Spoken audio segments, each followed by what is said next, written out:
This podcast is part of More Than Baseball. More Than Baseball is working daily to better the lives of minor leaguers all over. Our mission is to protect and enhance the future of the game by allowing every baseball player to live a better life during and after their careers. Check them out at morethanbaseball.org. All right. I am super excited for my guest today. Drafted originally by the Blue Jays in the 30th round. Absolutely grinded Mr. D3 even. He made his major league debut this season for the Miami Marlins. It's my pleasure to welcome on Jake Fishman. How's it going, brother? It's going great. Thank you for having me on. Yeah, and thanks for making this work. I know like you've been kind of going back and forth here. You're traveling a little bit. How long was your drive? Because you drove back down to like what has the last couple of days been like for you? I guess start there. Yeah. So I got called back up about a week ago, Hmm. and I was in Jacksonville with the AAA team, and their season's wrapping up, and they're checking out of their apartment. So I had to. We had an off day today, so I flew back to Jacksonville, Hmm. grabbed all my stuff, and drove 5 hours to come back to Miami. Uh, so what do you do? Like, are you like a podcast listener when you're driving? Do you like music? Like, what keeps you entertained while you're driving? Because I actually personally like doing road trips and all that kind of stuff. But what kind of driver are you? I definitely like music. Okay. Yeah. And I'll like kind of put on YouTube videos and just Hmm. like not obviously look at the screen, but Yeah. just kind of like listen to it. It's kind of like my form of podcast almost. You know what? I do the same thing. I would rather like listen and I'll kind of just put it on the side, just take a glance here and there. And like I'd rather do that than listen to like an actual podcast, which is weird because sometimes it's like the same content. Yeah. But I just feel like it's more, I don't know why. I feel like I get more out of it when I like watch it slash like listen to it when I'm driving rather than like an actual audio, like a podcast or Spotify or whatever that may be. But yeah, let's talk about YouTube. I guess you brought that up. We can talk about your channel real quick. I wasn't going to talk about that, but you kind of mentioned YouTube. Like you have your own YouTube channel. Like how did that start? Yeah. So probably in 2018, I started uploading some technology videos, just talking about my MacBook that I got and giving people some tutorials on how to do stuff. And it over time, over a few years, it kind of snowballed into a couple thousand subscribers, and my videos were getting views, and I was helping people do stuff. I was like, hey, it's like making a little money on the Yeah. side. I was like, this is kind of cool, kind of nice. I definitely like the revenue model of like, if you plan out a good video that hits search terms on YouTube, Hmm. and people are just going to keep searching those, and your video is going to keep popping up. You can, continue to get views over a long period of time. The YouTube algorithm is an absolute trip because like I'm on YouTube and stuff, but it's so hard to grow like on YouTube. It's insane. But yeah, like trying to like I'll watch that on YouTube. I'll be like how to do the algorithm and all that kind of stuff. Like try to the tags and all that, like the stuff to get searched and stuff because it is hard to grow. But like once you start growing, I feel like it kind of starts like that momentum kind of keeps going. So that's cool. Yeah, it took me like I like realized my first search term that I found, and that there wasn't really any videos on it, and then it was just like, oh, I understand it now. Yeah. I know what to look for, and it just kind of all made sense from there. That's cool. All right, so let's go back with the last couple of weeks. So obviously it's been wild for you.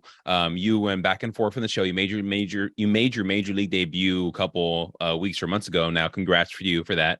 And you've gone back and forth between the majors and AAA. Like how has that been for you? Just kind of going back and forth, like from to the majors to the back to AAA, back to the majors. Then you had a decision to make if you're going to stay with the Marlins and all that kind of stuff, and that worked out for you because now you're back in the majors. So, like, what has this last couple of weeks been like for you in that regards?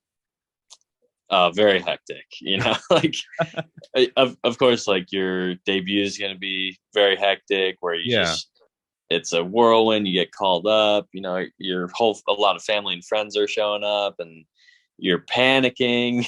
Hmm. And getting that first one over with is a huge weight off the chest. Yeah. um, and then it's interesting because you have this dream of making the big leagues, Hmm. and you envision it as like, I'm gonna make it, and then I'm gonna be there for years. Yeah. And I made my debut, and then immediately got designated for assignment the next day. Wow. So it's like once you hit the top, like you're in AAA for a while, you kind of see how it works and what's going on. So I knew that was going to happen like 95% sure. Yeah. So I wasn't like super heartbroken about it. Obviously you want to be there, but I could see it. And then went back down, kind of pitched terrible for a couple outings, and then got it back. Just like everything's so crazy. It happens to a lot of people that go up and then come down and then they're terrible. And then they ended up Why calling do you me think up. that is? Like, I have to go sidetrack, but like, why do you think that is? It's A mental thing? so difficult to focus. Okay. Like for whatever reason, obviously a large part of the game is mental and in the moment being able to focus. And for those, for probably about a week, I just found it very difficult to focus Sure. for whatever reason that is. I know it happens to a lot of people, but yeah, they ended up calling me up a month later, and then the same thing happened. I was up there for a couple of days, pitched once, sent back down. And then I was able to, I could choose to elect free agency, or you're waiting for waivers to go through. Mm-hmm. So both times I cleared waivers, nobody claimed me, and then the second time I had the option to elect free agency or stay with the Marlins. And for me, it was kind of a no-brainer. I was going to go back to the Marlins, and it just made sense at the time. Month left in the season. They had called me up already, so they obviously like me, and I enjoy being there. So, yeah. And then honestly, after that, I was like, I don't think I'm probably going to get called up again. Surprise. But here we are. Yeah, it's always when you never think it's going to happen, and then they call you up. Yeah, I've been up about a week now. I made an outing, and I didn't get designated for assignment. That's kind of like pretty sweet. Like, were you kind of anticipating, like, as soon as you made that your first outing, you're like, all right, they're going to send me down now? I didn't know, but I threw 3.2 innings in my outing. So after that, I was like, oh man. Normally, if you throw over 3, it's like for sure you're going down, just because they usually, if you're the guy that's in the revolving door, they need a new arm. You just threw a lot, so you can't pitch. But then I stayed. So that's a big milestone for me, definitely. Yeah, for sure. And before I want to get more into that, of course, but like you had mentioned about like the whole waiver process. How is it like, how anxious or nervous are you during that process? Because obviously you don't know what's going to happen, if a team's going to claim you or if you're just going to stay with the Marlins. Like, what is that whole process like, and how do you stay mentally strong during it? It didn't really affect me too much. Mm-hmm. I was just assuming that I would clear waivers and go back to the Marlins, because that, I mean, the best case scenario is that somebody claims you and puts you on their 40-man, because you have a good chance of getting back to the big leagues. But I just kind of went into it with the mentality of I'm probably going back to the Marlins. And then I got that phone call the first time, and then I was freaking out. And then they told me that I cleared waivers. Okay. Like, okay, that's what I expected. But I mean, I just went into it with that mentality, and it kind of it's only 48 hours, so it goes by pretty quick. And you go home. You're not allowed to go to the field, so wow, they just they fly you home. So it's kind of nice to spend those couple of days at home. Yeah, and that's kind of cool. I was going to ask you like how long that the process is, but it's only 48 hours. I guess it's not too long. Plus, you get that time to actually kind of hang out with the family and all that kind of cool stuff. All right, so let's talk about being in the show.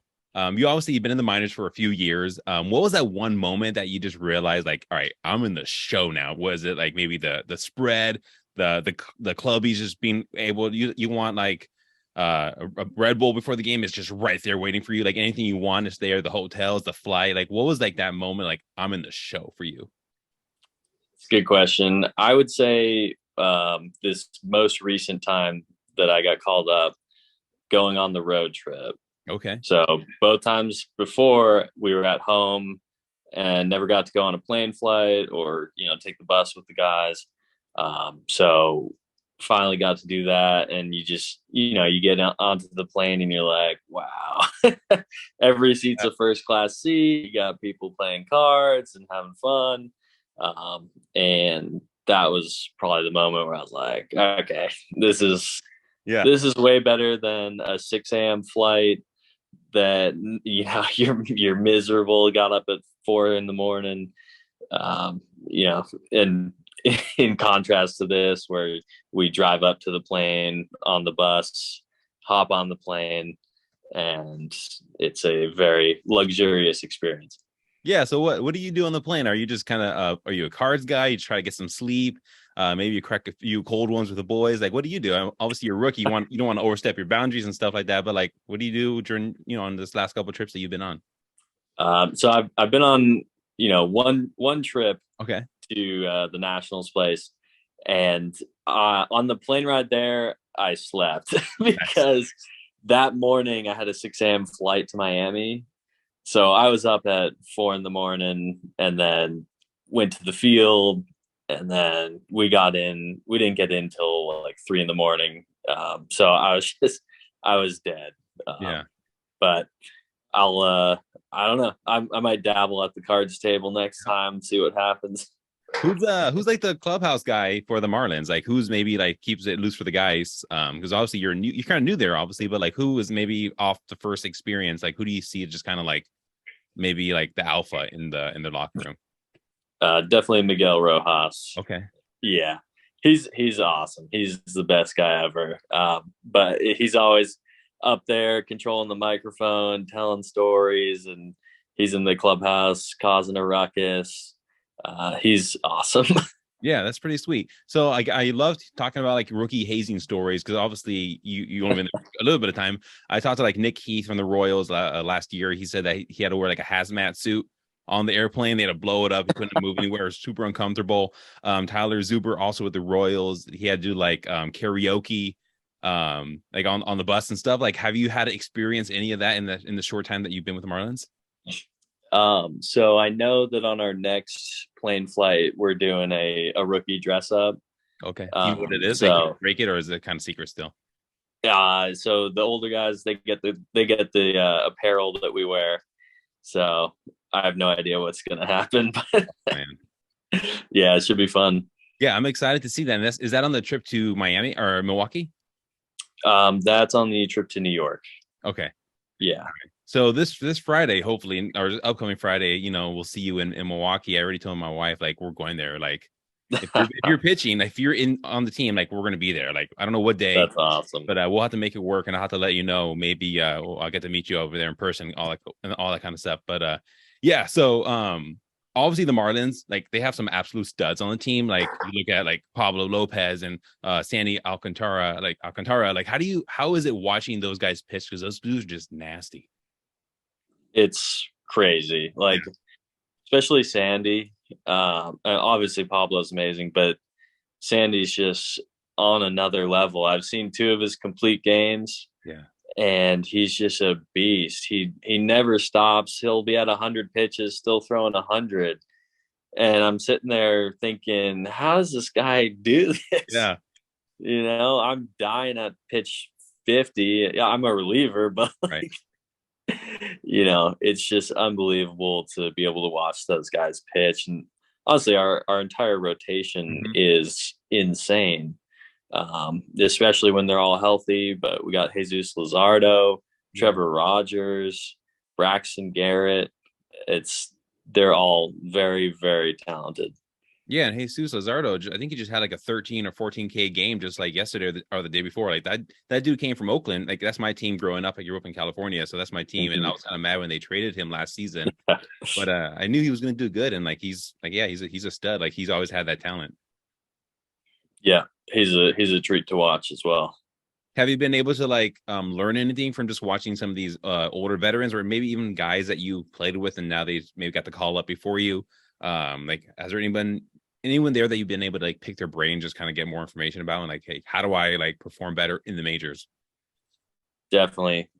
So when I first got called up, there were two main people that I talked to. One was Anthony Bass, who Okay. ended up getting traded to the Blue Jays, and Stephen Okert. And I've been friends with Okert for a while. He was in AAA with me last year, and basically the main things that they told me to calm me down before I made my debut was, if you're working ahead, it's going to be so much easier for you. Yeah. Like you just have to go in, throw strikes, and then once you get 2 strikes, then you can try and make a pitch. Okay. And that helped me a lot, because when you first get out there for your debut and you can barely feel your body, you're just like trying to throw that over the plate. Hopefully it goes there. Yeah.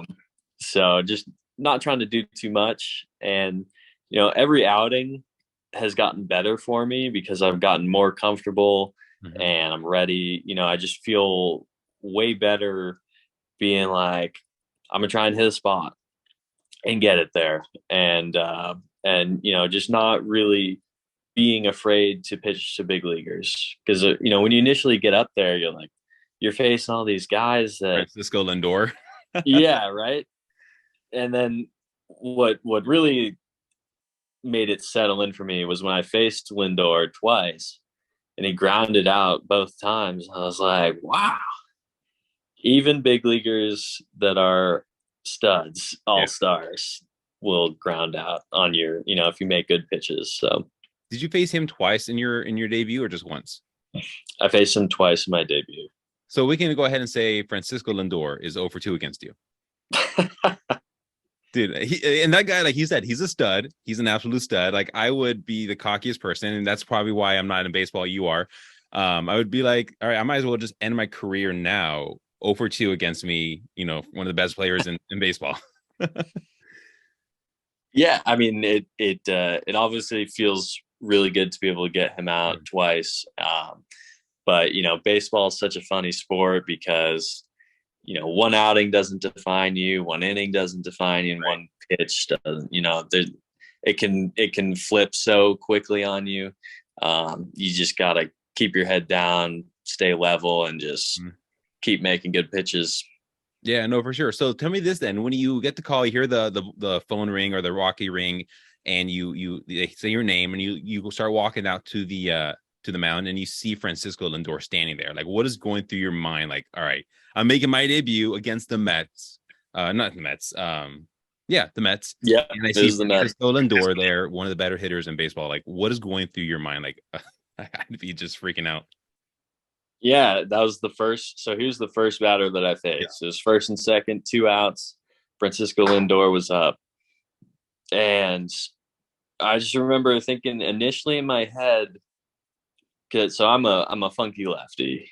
And so a lot of coaches will say, oh, you're going to be a lefty specialist, be a lefty guy. And here they are bringing me in to face Francisco Lindor in, a little pressure situation. So initially I was just thinking, okay, step one's get this ball over the plate for a strike, and then we can go from there. And he didn't swing. It was a strike. That kind of calmed me down. I was like, okay, we can throw a strike. And then just tried to make good pitches from there. And he ended up grounding out on kind of a fastball down the middle. And just goes to show you, they'll get themselves out. They're not always gonna hit your mistakes. Obviously, don't want to make mistakes, but they're gonna make mistakes too. Yeah, that's crazy. And good for you. Like, that's insane. Like, being able to get him out twice in your major league debut, one of the hotter teams in baseball, one of the hotter hitters in baseball. Another guy I want to talk to you about is Jazz. Obviously, on your team, he's just an absolute stud. Like, he's probably one of the most, like, I feel like he's just so drippy. Like, he's just like stylish. Like, he just has the swag, right? Like, what is it like playing with him and playing or pitching with him behind you? So he's actually hurt right now. Okay. So I believe he had a stress fracture in his back. So he has been out for a little bit, and he's not going to make it back for this season. Okay. But obviously, incredibly fun player to watch. Yep. And he's just a beast out there. Like, watching him swing. Yeah. He's got a great swing, and he's got some pop behind it. Yeah, he's probably one of the most electric players to watch. Just like, the Marlins aren't my team. Although I'll say this, like, I've had so many Marlin like prospects on. I might be an unofficial Marlins podcast at this moment. Like I've had so many guys on from the Marlins organization. That's cool. And I live like 40 minutes from Beloit. So like I'll try and make it out there as much as I can. This year I didn't as much as I'd like to, but in the future I'm gonna try to do that more. You were there for, or were you there? I guess I should ask, for Jordan is it Groshon? Yep. Groshon's Groshon's debut. Like, were you there for that when he made that hit and his brother's running around the stadium? So I did see his brother run around the stadium. I think he debuted. I think he played the first day before I got there, and he didn't get the hit. And then the next day I was there, and that's when he got his hits, and his brother was running crazy. Might have been a homer that he hit, actually. Yeah. Where his brother was going crazy. I was there for that. But he's a great player because we both came from the Blue Jays, so I knew him before we both came over here. And then, we've gotten along really well. And I think he's a really, really good player. He's still so young. He's only 22, but he's shown he can really hit that ball. Yeah. He's probably stick around there. I gotta say this: the Marlins jerseys have to be like some of the cleanest, like just dope looking jerseys ever. Like the black ones, like they're Connect jerseys. Like how is it just rocking those jerseys? Because I think you wore the black one when you were there pitching. Like, how is it? Like, are those not the best jerseys ever? And like, I'm saying that as unbiased. Like, I'm not even a Marlins guy. Yeah, I love them. It feels great to wear. Even if it wasn't I think they look amazing, but just the fact that when you put on that big league uniform, it feels amazing. Yeah. And what was it like putting it on for the first time? Like, as you putting it on and you're like, okay, this is no longer a minor league uniform. I'm rocking a major league uniform, like in the major league clubhouse, standing next to, hey, who's your locker mate, or who's this next to you? So Garrett Cooper's to my left and Brian Hoeing's to my right. Brian Hoeing, friend of the pod. He's been on. Yep. Yeah. Yep. That's my guy. Great guy. So I've also, I've been like bouncing around a little, but those are my two current locker mates. Yeah, I was just reaching out to him yesterday after he was pitching and he made that the catch or the jump to end the inning or something. I'm like, okay, Gold Glove. Yeah, right. All right. So if we're being honest, like the average 30th round pick or 30th round draft pick doesn't always make it to the show and stuff like that. What advice would you give to maybe guys who are drafted higher, or maybe guys who went to smaller schools or D3 schools? What advice would you give to them as they're trying to maybe pursue their career? Yeah, great question. In order to keep playing at the next level, there's going to be an adjustment you have to make every time.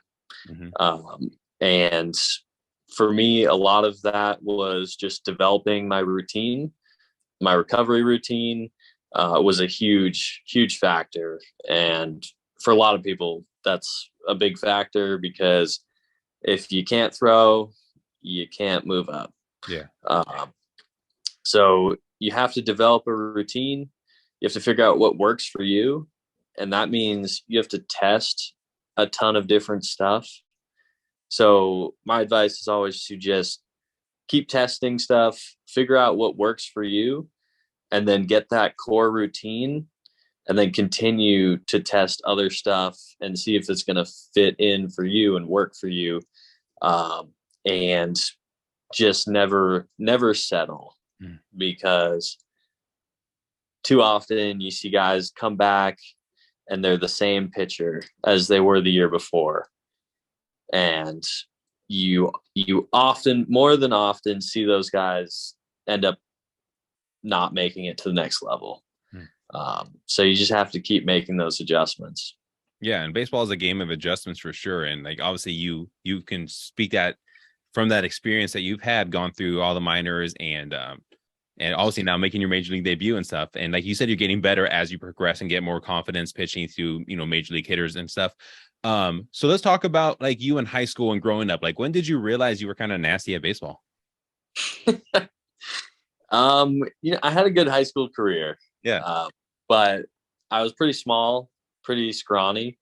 So there was no Division I teams that were really looking at me, which is why I ended up going to Union College, a D3 school. And yeah, I knew I could play in college when I was in high school, but I didn't think of myself as like this nasty professional baseball player that could get there. In college, after my freshman year, started going to Cressy Sports Performance training and put on 20 pounds. Velo jumped up almost like 8-9 miles per hour. And that's when I first hit 90. Nice. And just had a pretty solid sophomore season. And came back the next year. Sorry, in the summer, pitched in the Brockton Rocks in the Futures League. Oh, cool. Facing a lot of D1 guys, and felt pretty confident. And that's kind of when I started to pick up on, okay, I think I fit in. If I can get these guys out, it's pretty good. And I came back for my junior season, and that's where I had just like a really dominant performance all year long. And that's kind of when in my mind, I was like, okay, I think we can get to the next level. Yeah. And like, obviously you got drafted. Like, how was that experience? Or actually, let me ask you this: in college, what was one team that you just loved to face? Maybe their fans were the chirpiest. Maybe like they're extra cocky, the players. Like, what was one team you just love pitching against? So there was this team, University of Rochester. They were one of our enemies. Nice. But they were always fun to play. It was a battle against those guys. And yeah, they had some great players over there. That was definitely my favorite team to face. Yeah, like what was the biggest game that you pitched in, or maybe like the game where you just absolutely just shoved? Like maybe your favorite game where you just look back, you're like, man, I was just on fire. It was a game against those guys. Good, that's good. Yeah, I pitched all 9 innings, struck out 18 guys. 18? 18 guys. Okay. And funny enough, that's the Blue Jays scout was at that game. So that definitely helped that situation. Yeah, that might have cemented like their decision to like draft you. Just looking at this guy, like, where did this kid come from? Striking out 18 complete game. Wow. Yeah. And I've talked to my scout Jamie Lehman, who ended up signing me, and he said, he was at that game, and then he came to the NCAA regional game, and had another really good performance there. How many strikeouts did you have there? I think 12. That's not bad still. Yeah. Yeah. So, and he said that's when he realized that I had what it took at the next level, was when he saw me at the regional game pitching against Ramapo, who was, number 8 in the country at the time. Wow. So do you think the Blue Jays kind of look now, as you're making your major league debut, Francisco Lindor is over 2 against you? Maybe they're just looking at you like, man, we let him go. I don't think so. Away. Yeah, I don't think they see me like that. I love the guys over there. When I made my debut, a few of those, the staff reached out to me and were very happy for me. But they are a different type of team than the Marlins. They are a big market team, so they're kind of looking for guys that are top of the market that they can toss some big money at. So yeah. Well, you never know. Maybe you'll become that guy. Like you have that beard growing. I'm like, okay. Like, yeah. I thought you were a closer for a second, trying to intimidate me. Yeah. I was getting scared. I'm like, oh man, I might go 0-for-3 against you right now. Yeah. Hey, we'll see. Maybe one day. Yeah, for sure. So how was draft day then for you? Obviously, you get drafted in the 30th round. Like, as the rounds were going by, like, what is kind of going through your mind? It was a hectic weekend. Just because, talking to a few scouts, they had me kind of lined up in the 10 to 12 round range. And on that third day, it just goes by so fast. Right. They're rapid firing names. So those rounds flew by, and we were in the 20s, and I get a phone call from my advisor at the time. And he's like, I just talked to the Blue Jays. I think they're going to pick you. they're asking me, about all this stuff. Mm-hmm. And then so he hangs up, and a couple minutes later I get a phone call from an unknown number, and it was the scout that signed me as Jamie Lehman. And he just told me, hey, we just signed you, I'm so fired up. And I was like, oh my god. Yeah. It's just a very overwhelming, because especially when you go in the 30th round, you don't know if you're going to get drafted. Yeah. So when I got that phone call, it was just very overwhelming for me. No, absolutely. And who was there? Like, who was there with you during the time? I don't know if you had a draft party or just like a gathering and stuff. Like, but who was there? Like family and all that stuff. So I was driving in the car at the time. Oh, okay. Yeah, I was playing for the Wareham Gateman in the Cape Cod League. All right. And it was draft day, and we had a rain out. So I said, okay, I'm going to drive home and just spend the day there. So on my way home, that's when all this stuff happened. So Wow. it was crazy. Yeah, that's insane getting drafted. Obviously you go from there to the minors, and the minor leagues is no joke. It's just an absolute grind. And like you obviously know that going through it and all that stuff. Do you have any funny like minor league stories where like I've had guys who tell me like they've had fans climb the bus to try to take pictures of them and autographs? I've had, they pull back the sheets and they see blood on the sheets and stuff, broken down buses. Do you have any like funny minor league stories? And I shouldn't say funny because it shouldn't be happening, but it is kind of humorous at the same time. Yeah, man, off the top of my head, I should have some stories, but I'm kind of blanking. No, it's all good.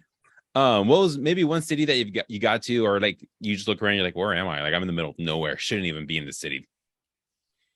Well, what I can say is I was in the GCL in rookie ball my first year, and that was my first experience of Florida in the summer. Oh man, playing every day at 12 o'clock, and I had no idea what was going on, but I knew that I was sucking in that league. I was so bad, and I had no idea what to do. Looking back, that league does not make it easy for anybody to be successful. Mm-hmm. Like that's probably the hardest minor league to pitch in for me.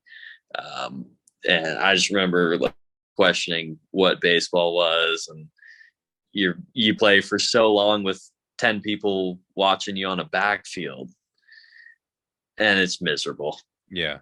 What did you ever play in Beloit? Obviously you were, I don't know if you were there for low A or if you were there with the Blue Jays and during low A and stuff, but like, did you ever get to play in Beloit? Or I shouldn't even say get to play. I say, did you have to play in Beloit? I've heard not great things about the old stadium there. Yeah. I don't think I did. So when I came over to the Marlins, I ended up going to AAA. And I only spent a couple weeks in the Midwest League. So I don't think I ended up there. Yeah, no, that old stadium was no joke. And I've had guys, like I said, from the Marlins. I told Brian Hoeing this. I said, hey, you got to put Beloit Snapper Survivor in your like Twitter bio, because like you were able to survive pitching there. Like the grass is all jacked up, like the lighting sucks. The scoreboard is terrible. Like the visitor locker room is the absolute joke. Like it's insane how shabby like that stadium is. The new one's beautiful. Like I've been to the new one. It's absolutely gorgeous. But just being able to play in that environment is not ideal for like a major or minor leaguer or even professional baseball player in general. Yeah, I've heard stories. I do remember when I was in the Northwest League. Oh, man, I can't remember what stadium it was, but I remember getting into the locker room and the floor was dirt. Yeah, I've heard. I can't remember, but someone else has told me that too. Yeah, and I was like, "What the heck is this place like?" We don't even have a floor. Yeah, that's insane. Like if you take a shower, you get out of the shower and you walk in on like dirt to get to like your lockers and stuff. Literally. Wow. It was gross. And like obviously now with the whole minor league, the union forming and stuff, hopefully some of that stuff changes. Like I don't know if that stadium's in existence. Hopefully they've upgraded since, and if not, like whatever. So talk to me about talk to me about your call up. Obviously, where were you when you got the information that you're getting called up? And like who was the first person you called? Yep. So we were in Gwinnett, and playing the Braves AAA team. And I remember we had a game where I was pretty likely to pitch in. Mm-hmm. We were kind of running out of pitching, and we got to the 9th inning, and they went with somebody else. And I was like, well, that was kind of weird. Yeah. Maybe something's up with that. Turns out that they had a couple injuries in the big leagues. So when I came back in after the game, my pitching coach came and grabbed me and said, hey, come with me for a second. So go into the manager's office, and I was in there with another teammate, Nick Neidert. And he said, we're sending you guys to Miami. Nice. On the taxi squad. And they do this thing now where like you have this taxi squad where you don't have to be activated, but you can be at the, in the big leagues with them, ready to go. Okay. So I was like, hey, that's closest I've ever been. So yeah. So first people I called were my parents, and then called my brother and my girlfriend and my best friend from home. So got to Miami early the next day, get to the clubhouse, talk to Don Mattingly, and he says, hey, we don't know exactly what's going to happen yet. We got a few transactions to go through, and then we'll know if you'll be active tonight. So I was like, okay. And I'm sitting in the clubhouse waiting, probably 2 hours before the game or so. Wow. One of the clubbies came and grabbed me and walked me into Mattingly's office. And then he came up to me, shook my hand, and said, congratulations, you're going to be active for tonight's game. Nice. So how is Matthew as a manager? Like, obviously he's had success in other, like, throughout his career and as a manager and stuff. Like, how is he as a manager? I love him. I love how he does things, how he talks to us. He has a lot of respect for the players and for the other staff members. So I really enjoy playing for him. So yeah. What has been as you're in a couple different stadiums that you've been to as a major leaguer, what has been maybe like the place where the fans are maybe the most rowdiest, or maybe like even if you talk to guys who say like this specific stadium, like we just hate pitching in. I talked to Tyler Zuber from the Royals, and he said that when he was in Chicago for the White Sox, like nonstop just chirping at him, every single thing. They're just, no matter how he pitched, what he did, as he was warming up there and as he was leaving, like nonstop, just chirping at him. Like, what stadium, if you've experienced this, or maybe you've heard, has just been like the craziest fans? So I've only been to the Nationals place and our place so far. Okay. So tough for me to comment on that. Obviously, I know that those Phillies fans are pretty rowdy. I've heard. Yeah. Haven't really experienced that firsthand, but that's definitely what I've heard. How was it warming up then in the Nationals pen? Like, was anybody just, I don't know. I've never been to that stadium, so I don't know how like the whole bullpen is it like tucked away, or can fans see you when you're warming up? Yeah, they can see you, but honestly, there weren't too many people going crazy, saying stuff at you. It seemed pretty calm, actually. Nice. Yeah, that's cool. I love to hear that. Have you actually, I asked you this. So growing up in high school, like I had a guy from the Mets organization on, David Griffin. Did you ever play against him in high school? He was in like the yeah, I know who he is. Okay. I don't think we played each other in high school. He might be like 2 years younger, I think, maybe. But, yeah. But he went to Curry College, I believe. And yeah. Yeah. So I told him this when I had him on, and I'm gonna probably tell you this too, because I'm assuming you're a Celtics fan. I mean, not a huge basketball fan, but Celtics are, obviously my hometown team. So yeah. And people are going to know this and try to ruin our new friendship. I told him the same thing because I'm a Warriors fan. So I just want to get this out in the open, that I have no hard feelings toward any Celtics fan. Although we won, no big deal. Yeah. Yeah. That's not a problem. There's no hard feelings, I promise. All right on. I'd love to hear that. All right. So when you're not pitching, like, what do you do for fun? Obviously, you have your YouTube channel, but what do you do for fun? Like, are you a golfer? Like, what do you do? What does Jake Fishman do when he's not pitching? Love golfing. I got into it over COVID, when we didn't have a season, and just got addicted to it. It's so much fun, and love playing video games. I've been playing a lot of Rocket League lately. Me too. Yeah, really. Yeah, I just got back into it. Who was I talking to? Some man, it's gonna bug me now. I'll figure out his name, but he's on the Astros. He's in the AAA team. He got me hooked back onto it. I had stopped playing because I just suck at it. Yeah, it's so hard. But it's such an intriguing game to me because you actually have to train your skills. Mm-hmm. And yeah, it's just I haven't encountered a game that's like that for me. Like all the first person shooter games, you just kind of, there's no, you either good at it or you're not. You're not really training to get better at it. Yeah. But I just got into Diamonds, so I'm pretty pumped. Nice. So what other games do you play other than Rocket League? Most recently, I just played through Dark Souls 3. Okay. Former game before Elden Ring. So that's a massive game that just came out. And that's pretty much it. I'm a big Pokemon fan.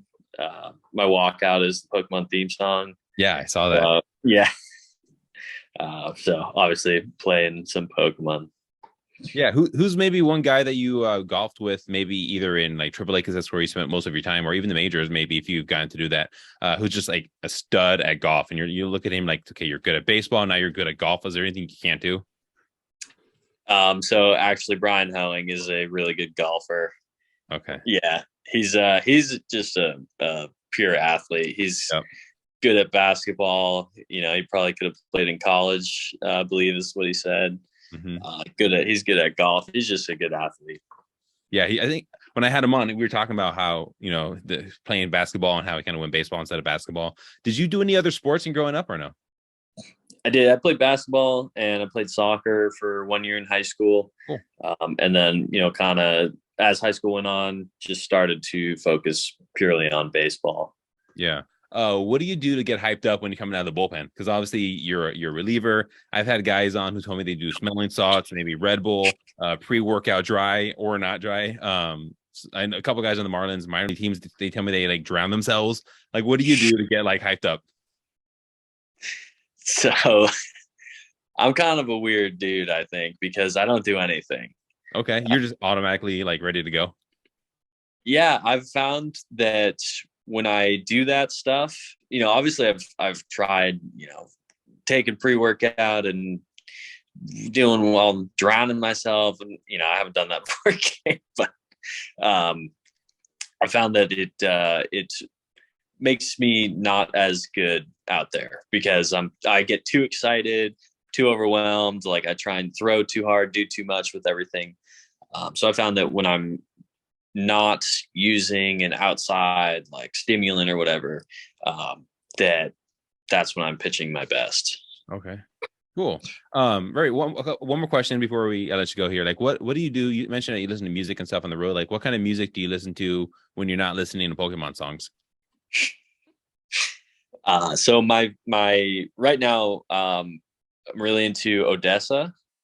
So they are an electronic artist group that I would describe it as experience music rather than like that. That's all I can really describe it as. Like you listen to the whole album and it's an experience, and there's a lot of interesting sounds in there. It's very unique music.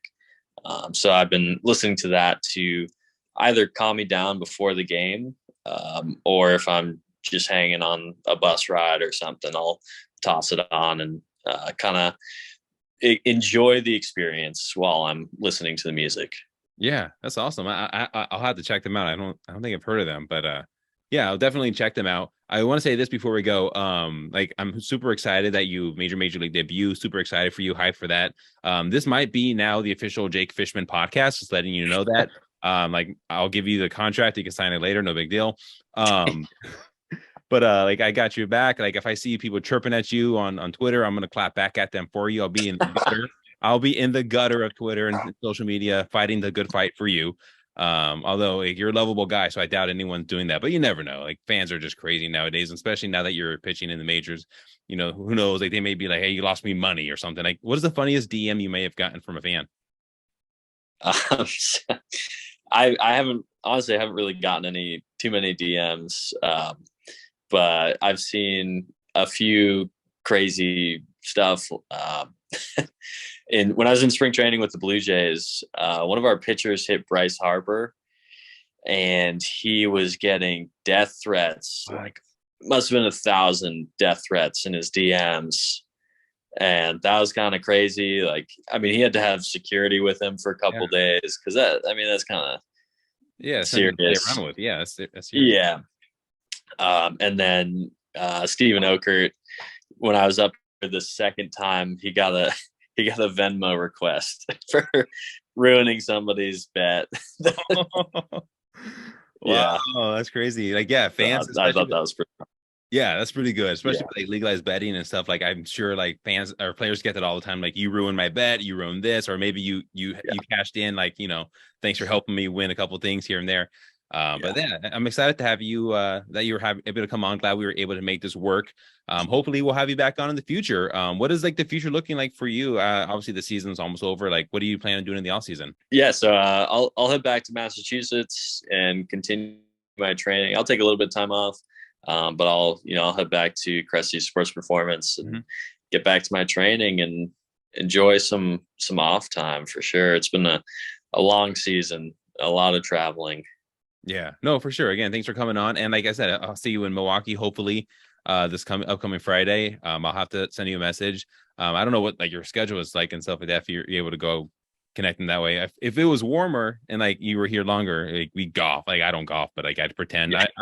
I would pretend to golf just to make you happy. That's what I tell some people. Like I've never golfed before.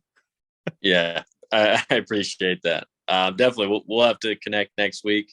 And yeah, we can get you at a game. Yeah, for sure. I appreciate that. All right, brother. You have a great rest of your night. Thank you. You too.